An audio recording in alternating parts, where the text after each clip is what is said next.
Dustbowl Diatribes is a Maurin Academy podcast. Check out the full podcast either in audio form on most podcast platforms or on the Maurin Academy YouTube channel. A while ago, we read your piece in the LA Review of Books of the concept of neofeudalism as a way to describe our current economy and social arrangements. And so with this new book, we're really happy to have the chance to talk to you about your ideas and how they've developed. So welcome. And I guess, do you want to say anything more about yourself before we get started? Well, I really appreciate you all having me on, and it's great to talk to people who've been thinking a lot about neo-feudalism. Great to have you. So I get the term neo-feudalism implies, I think, that capitalism is not the system that we are in. So I guess maybe the place to start would be there with just, are we still in capitalism? If we're not, or if we're in some sort of modification, when did capitalism end, and what exactly are we in now as far as you're concerned? The way I think about it is that capitalism is turning itself into something else. So we're still in capitalism, but capitalism is changing itself. One way to think about this is using the idea of transition. If we think about the transition from feudalism to capitalism, this lasted for hundreds of years. It wasn't like all of a sudden overnight there's capitalism, and here's a 5-year period and feudalism is gone and capitalism arises. The transition takes a long time, and it takes different forms in different places. So I think that we need to be attuned to the ways that capitalism is changing itself. And the way I think about these changes is its own laws of motion are coming into conflict with themselves and turning into something else. So, for example, one of the ways that Marxists think about capital's laws of motion is in terms of competition, the perpetual push to accumulate, the need to make improvements and reinvestments in order to accumulate, that these improvements in some ways are improvements in efficiency, but capitalism is always you have to do particular things as a capitalist. Capitalists aren't just like free to do whatever they want. To be capitalists, they're pushed to act in particular ways. The neo-feudal hypothesis, as I see it, is that capitalism's push to accumulate is actually pushing it now into doing things that aren't particularly capitalist. Like, they're not reinvesting, they're eating their proceeds.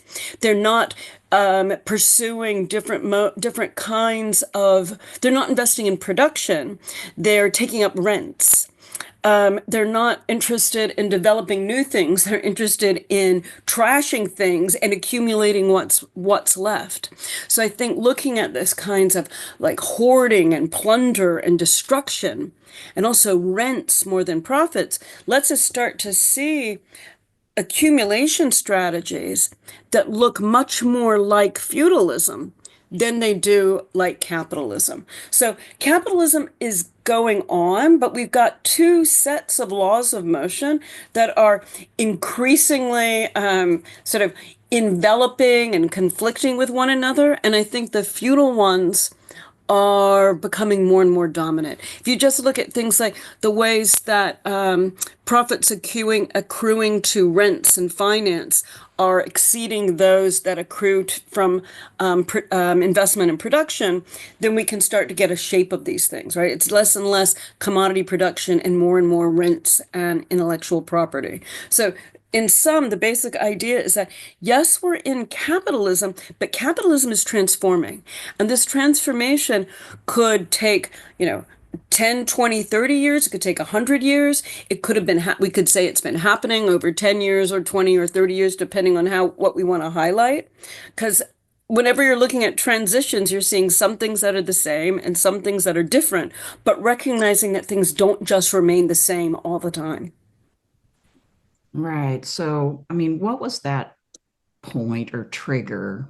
I hear you that there's no like one point in time that you can point to, but what is triggering these changes? I mean, if you had to characterize it, for instance, in the past, we have busted monopolies, we have like fought back against corruption.